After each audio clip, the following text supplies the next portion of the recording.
విద్యార్థులు, గృహిణులు, సినీ రాజకీయ రంగాల వారు, ఉద్యోగస్తులు, వ్యాపారస్తులు, అలాగే విదేశాలకు వెళ్ళాలి అనుకునేటువంటి వాళ్ళు, ఆరోగ్య సమస్యలతో ఉన్నటువంటి వృద్ధులు, రైతులు, చేతి వృత్తులు చేసుకునేటువంటి వారు అందరికీ సంబంధించి ఈ యొక్క 2025 సంవత్సరంలో శని తిరోగమనము రిట్రేట్ అని అంటారు. అది జూలై 13వ తారీఖు నుండి ప్రారంభమవుతుంది. గతంలోనే ఈ యొక్క వీడియో జరిగే నాటికి ఒక ఫైర్ యాక్సిడెంట్ జరిగింది. మాస్గా పెట్రోల్ లాంటివి లేదా ఏదైనా బ్లాస్ట్ లాంటివి జరిగి మనుషులు చనిపోతారు అని నేను గతంలోనే చెప్పాను. ఈ వీడియో జరిగే నాటికి అది జరిగింది. 20 మంది దాకా చనిపోయారు. ఇంకా ఎంతమంది గాయపడ్డారు, ఎంతమందికి ఏమైందనే సంగతి తెలియదు. కాబట్టి ఉన్నటువంటి కాలం చాలా జాగ్రత్తగా ఉండాల్సినటువంటి కాలం. అయితే ఈ యొక్క జరుగుతున్నటువంటి సంఘటనలన్నీ కూడా మనం దృష్టిలో పెట్టుకొని 12 రాసుల వారు కూడా వీలైనంత వరకు నిత్యం దీపారాధన చేయండి. దీపారాధన ఇంట్లో ఉన్న వాళ్ళందరూ చేయాల్సిన అవసరం లేదు. ఇంట్లో ఎవరో ఒకళ్ళు ఖచ్చితంగా దీపారాధన చేయండి. దీపారాధన చేసేటప్పుడు వీలైతే నువ్వుల నూనె లేదా కొబ్బరి నూనె లేదా ఆవ నూనె, ఆముదము, నెయ్యి, ఆవు నెయ్యి, ఆవాల నూనె, విప్ప నూనె, సంపెంగ నూనె, ఇలా మనకి 8 నుంచి 9 రకాలైనటువంటి నూనెలు ఉంటాయి. ఏదైనా దేంతోనైనా మీరు దీపారాధన చేయొచ్చు. లేదండి అన్ని కొద్దిగా తీసుకొచ్చుకొని ఒక లీటర్గా జమ చేసుకొని పెట్టేసుకొని వాటితో దీపారాధన చేయండి, ఇంకా మంచిది. మీరు నువ్వుల నూనెతో దీపారాధన చేసేటప్పుడు వీలైతే, ఎందుకంటే శని రిట్రేట్ అవుతున్నాడు కాబట్టి నువ్వుల నూనెలో కాస్త బాండీలో పోసుకొని ఒరిజినల్ నువ్వుల నూనె మనకి ఇదయం కంపెనీ వాళ్ళది కానీ ఇంకా ఏదైనా సరే అంబటి సుబ్బన్న ఏఎస్ బ్రాండ్ లాంటి వాళ్ళది కానీ వస్తుంది. అలాంటి నువ్వుల నూనె తెచ్చుకొని దాంట్లో కర్పూరం వేయండి. సన్న సెగ మీద పెట్టి కర్పూరం పొడి చేసి వేయండి. పచ్చకర్పూరం ఉంటే ఇంకా మంచిది. ఒకసారిలా తిప్పేసుకుంటే కొద్దిగా వేడైన నూనెలో ఆ కర్పూరం కలిసిపోగానే బాటిల్లో పోసుకొని ప్యాక్ చేసుకోండి. శనికి ప్రతి శనివారము ఇంత ఒక మూతడు నూనె పోయండి శరీరం పైన. ఎట్టి పరిస్థితుల్లో విగ్రహాన్ని తాకండి. అలాగే ఈ యొక్క నువ్వుల నూనెతోనే మీరు దీపారాధన చేయండి. ఈ యొక్క నువ్వుల నూనెతోనే ఇంట్లో దీపారాధన చేయండి. నల్లటి కాటన్ వస్త్రం తీసుకొని తిప్పితే మనం ఓ 2 పక్కల పట్టుకొని ఒక పక్క తిప్పుతూ ఉండి మధ్యలో కంటే అదిలా ముడుచుకుపోయి ఒత్తిలా అవుతుంది. ఆ ఒత్తితో దీపారాధన చేయండి. ఆ దీపంలో నల్ల నువ్వులు వేసుకోండి. ఇవి శనికి సంబంధించి మనం చేసేటువంటివి. ఈ మంత్రం కూడా ఏం చదవాలి అనంటే, నీలాంజన సమాభాసం రవిపుత్రం యమాగ్రజం ఛాయా మార్తాండ సంభూతం తన్నమామి శనేశ్వరం. ఇదందరికీ మనందరికీ తెలిసినటువంటి మంత్రమే. కానీ ఇంకొక మంత్రం ఉంది. ఆ మంత్రం ఏమిటంటే, శని అరిష్టేతు సుసంప్రాప్తే శని పూజాంచ కారయేత్ శనిధ్యానం ప్రవక్ష్యామి ప్రాణ పీడోప శాంతయే. ప్రాణాన్ని తీయకుండా, ప్రాణాన్ని విసిగిస్తూ, ప్రాణాన్ని బాగా సతాయించేటువంటి గ్రహాలలో కేవలం శనిగ్రహం మాత్రమే ఉంటాడు. ఆయన కర్మ ఫలదాత. వీలైనంత వరకు కూడా ఈ యొక్క శనిగ్రహానికి సంబంధించి ఇప్పుడు నేను చెప్పిన విధంగా గనక చేసుకోవడం చాలా చాలా మంచిది. ఇప్పుడు నేను చెప్పిన మంత్రం రోజు కూడా 11 మార్లు చదివినా చాలా మంచిది. వీటితో పాటు శని చాలీసా లేదా శని అష్టోత్తర స్తోత్రము అని ఉంటాయి. ఇలాంటివి చదువుకుంటే మంచిది. అలాగే దీపారాధన, నిత్యం దీపారాధన, నీకు గతంలో నేను చెప్పినట్టు నవగ్రహ దీపారాధన ఎలా చేయాలి అని నా గత వీడియోస్లో ఉంది. మీరు ఒకసారి వెళ్తే దాంట్లో దొరుకుతుంది. మేము చెప్పేటప్పుడు మా యొక్క వీడియో మీ దాకా రావడానికి మా ఛానల్ వాళ్ళు ఏవైనా థంబ్‌నెయిల్స్ వేయొచ్చు. అది ఎట్టి పరిస్థితుల్లో ఎవరిని బాధపరిచేటువంటిది కాదు. మీరు ఈ వీడియో చూడాలనేది మా యొక్క ఉద్దేశ్యం. ఈ వీడియోకి స్టార్టింగ్‌లో గాని, ఎండింగ్‌లో గాని ఏవైనా యాడ్స్ వేస్తే కూడా స్వతహాగా మాకు సంబంధం ఉండదు. ఎందుకంటే మేము పూర్తిగా జాతక విశ్లేషకులము మాత్రమే. పాపం ఈ వీడియో తీయడానికి వాళ్ళకయ్యేటువంటి ఖర్చు కోసం వాళ్ళు ఏవైనా సరే యాడ్స్ తీసుకుంటారు.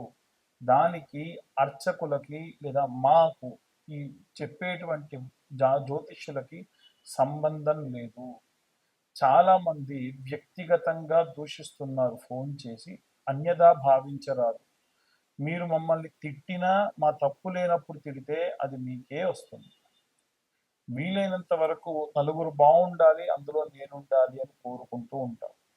కాబట్టి ఇవాళ రేపు కరుంగలి మాల ట్రెండ్ అయిపోయిందండి. జ్వాలాముఖి మాల అనేటువంటి మాలలు వస్తున్నాయి. ఈ మాల గురించి చెప్తారా అని అడుగుతూ ఉన్నారు. జ్వాలాముఖి మాల అంటే మనకి లావా వచ్చినప్పుడు అది పొంగి రాళ్లపై పడి చల్లారిన తర్వాతకి ఆ రాళ్ళన్నీ కూడా నల్లగా బొక్కలు పడిపోయిన రాళ్ళలాగా తయారవుతాయి.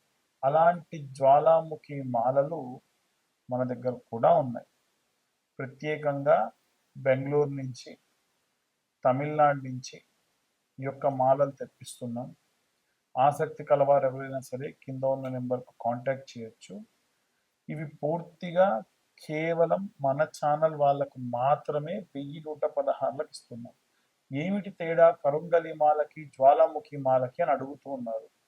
కరుంగలి మాల నియమాలు ఉంటాయి. అది వేసుకొని పడుకోకూడదు, అది వేసుకొని మైథునం చేయొద్దు. మైథునం అంటే భార్యాభర్తలు కలవద్దు. అది వేసుకొని మాంసం తినొద్దు, అది వేసుకొని మందు తాగొద్దు, అది వేసుకొని మలమూత్ర విసర్జన చేయొద్దు అని. ఈ యొక్క జ్వాలాముఖి మాలకు అలాంటి నియమాలు లేవు. కేవలం మలమూత్ర విసర్జన చేయొద్దు అంతే తప్ప ఎప్పుడు వేసుకోవచ్చు. అది ఎందుకు అంటే ఎవరైనా బాణామతి చేశారు, ఎవరైనా చెల్లంగి లాంటివి చేశారు, ఎవరైనా చెదురుబాటు చేశారు, ఎవరైనా సరే చాతబడి చేశారు, ఎవరైనా గాలి ధూళి ఉంటే అలాంటివి ఏవైనా సరే వస్తున్నాయి, ఎవరైనా పరయంత్ర పరమంత్ర పరతంత్ర పరంగా ఉన్నటువంటివి ఏవైనా చేసి ఉన్నారు, ఇలాంటివి పోవాలి అంటే ఈ యొక్క జ్వాలాముఖి మాల సహాయపడుతుంది. మేము చెప్పేటువంటి జ్యోతిష్యపరమైనటువంటివన్నీ కూడా గోచార రీత్యా చెబుతున్నాము. ఎవ్వరికి కూడా పర్సనల్గా పుచ్చి మీకు ఇదే జరుగుతుంది అని చెప్పము. అలా మీకు మీ పర్సనల్ జాతకంలో మీకు ఏమేం కావాలనుకున్నా సరే మీ పేరు, date of birth, time, place ఉంటే కింద ఉన్న నెంబర్కి వాట్సాప్ చేయండి. 2025 రూపాయలు తీసుకొని 3 గంటలు కష్టపడి మీకు 60 నుండి 70 పేజీల్లో జాతకం అందిస్తాం. ఆసక్తి కలవారు కింద ఉన్న నెంబర్కి కాంటాక్ట్ చేయొచ్చు. సర్వే జనా సుఖినో భవంతు. స్వస్తి. శ్రీమాత్రే నమః. శ్రీ గురుభ్యో నమః. తదుపరి మీనరాశి. మీనరాశి వారికి సంబంధించి శని తిరోగమన కాలమునందు ప్రత్యేకమైనటువంటి పరిస్థితులు మనకు ఇంతకు మునిపే చెప్పుకున్నామండి. ఏలినాటి శని 2.5 సంవత్సరాలు ఉంటుంది. అంటే 2.5 సంవత్సరాలు అంటే 30 నెలలు. ఈ 30 నెలలకు సంబంధించి 30 సంవత్సరాలకు ఒకసారి వస్తుంది. యవ్వనంలో ఉన్నటువంటి వాళ్ళు అంటే 10 ఇయర్స్ నుంచి లేదా పుట్టిన పిల్లవాడి దగ్గర నుంచి 30 సంవత్సరాలు, 40 సంవత్సరాలు, 50 సంవత్సరాల, 60 సంవత్సరాల లోపు పిల్లలు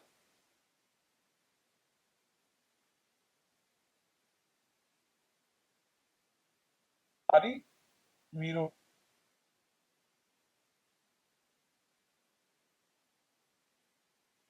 అది మీ యొక్క శరీరానికి కాకుండా మీ కుటుంబంలో ఎవరన్నా ఒకళ్ళకి వస్తుంది. అంటే రెండవసారి వచ్చినటువంటిది 60 సంవత్సరాల లోపు వచ్చిన వాళ్ళకి రెండోసారి వచ్చినట్టు లెక్క.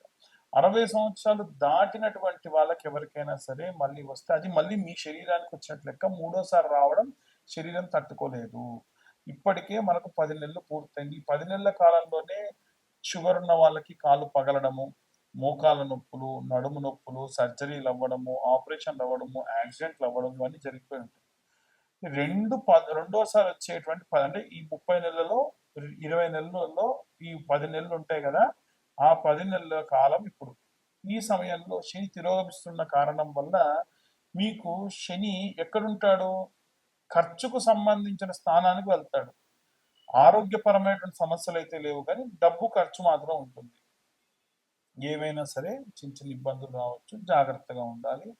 అలాగే ఈ యొక్క శనికి సంబంధించి ఈ యొక్క మీనరాశికి సంబంధించి తృతీయ స్థానమునందు శుక్రగ్రహ సంచారం ఉంది. అంటే కమ్యూనికేషన్ సంబంధించి అన్నదమ్ములతో అక్క చెల్లెలతో మాట్లాడేటప్పుడు ప్రాపర్గా మాట్లాడతారు, కానీ శుక్రుడు అక్కడ ఉండడు కదా, మారుతూ ఉంటాడు. కానీ ఆ స్థానం మాత్రం శుక్రుడిదే కాబట్టి ప్రత్యేకంగా ఏం ఇబ్బంది ఉండదు. మీ అన్నదమ్ములతోనే ఉండే కమ్యూనికేషన్స్ అద్భుతంగా ఉంటాయి. తర్వాతకి 4వ స్థానంలో మీ యొక్క ఆస్తులు, మీ యొక్క ఆచార వ్యవహారాలు ఇవన్నీ కూడా ఉంటాయి. అది కూడా గురువు వక్రంలో ఉన్నాడు కాబట్టి ఏదన్నా చిన్న చిన్న ఇబ్బందులు, ఏదన్నా తప్పుగా ఆచార వ్యవహారాలు పాటించే అవకాశం ఉంది. 5వ స్థానంలో బుధుడు వక్రంలో ఉన్నాడు కాబట్టి దానివల్ల ఏంటంటే ఎవరన్నా ప్రేమించిన వాళ్ళు, పెళ్లి చేసుకోవాలనుకునే వాళ్ళు బ్రేకప్లు అవ్వడము, ఎఫైర్స్ పెట్టుకున్న వాళ్ళు కూడా బ్రేక్ అయిపోవడము, అలాగే పిల్లలకు సంబంధించి బాండింగ్ తగ్గడం కూడా జరిగే అవకాశం ఉంది. 6వ స్థానంలో సేవకు సంబంధించి, ఆరోగ్యానికి సంబంధించి కుజకేతువుల యొక్క కలయిక ఉన్న కారణం వలన వీరికి ప్రత్యేకమైనటువంటి స్థానం 6వ స్థానం అని చెప్పొచ్చు. కాబట్టి ఆరోగ్యం పట్ల కుజకేతువుల యొక్క కలయిక ఉంది. కుజుడు మాత్రం మారుతున్నాడు. ఎప్పుడైతే ఈ 5 నెలలలో కుజుడు ఉన్నన్ని రోజులు బాగానే ఉంటుంది. ఎప్పుడైతే కుజుడు అక్కడి నుండి బుధుడితో సహా కలిసి కన్యలోకి కానీ తులాలోకి కానీ ప్రవేశిస్తాడు, అప్పుడు ప్రాబ్లమ్స్ వస్తాయి. జాగ్రత్తగా ఉండండి. వచ్చేటువంటి 5 నెలల్లో ఏవైనా సరే చిన్న చిన్న ఆరోగ్య సమస్యలు వచ్చేటువంటి అవకాశము 5 నెలల్లో 2 నెలల పాటు. అలాగే ఉన్నటువంటి గ్రహ సంచార రీత్యా ఒక పరిధి వరకు మాత్రమే మేము ఇవన్నీ చెప్పగలుగుతున్నాం. పూర్తిగా మీ జాతకం విశ్లేషణగా కావాలి అని అంటే మీ పేరు, date of birth, time, place ఉంటే అసలు మీ దశ ఏంటి, అంతర్దశ ఏంటి, విదశ ఏంటి, సూక్ష్మదశ ఏంటి, మీ యొక్క నవాంశ ఏంటి, అష్టకవర్గ ఏంటి, గోచారం ఏంటి, దాని వలన మీ పరిస్థితులు ఎలా ఉంటాయి, గతంలో ఏం జరిగింది, ముందేం జరగబోతుందని విశ్లేషణగా మీతో చెప్తాం. అంటే 70 పేజీల్లో జాతకం మీకు ఇచ్చి ఒక పీడిఎఫ్ ఫైల్ ఇచ్చి మీతో మాట్లాడతాం 45 నిమిషాలు, గంట సేపు. అంతా తెలుసుకోవాలంటే 2025 రూపాయలు చెల్లిస్తే మీకు పూర్తిగా జాతకం గురించి విశ్లేషణతో తెలుసుకోవచ్చు. అలాగే ఈ యొక్క రాశి వారి కాకుండా మీ అన్ని వర్గాల వారికి సంబంధించి ఎలాంటి రెమెడీస్ తీసుకోవాలి, ఎలాంటి మంత్రపఠనం చేయాలనే విషయాన్ని ఇప్పుడు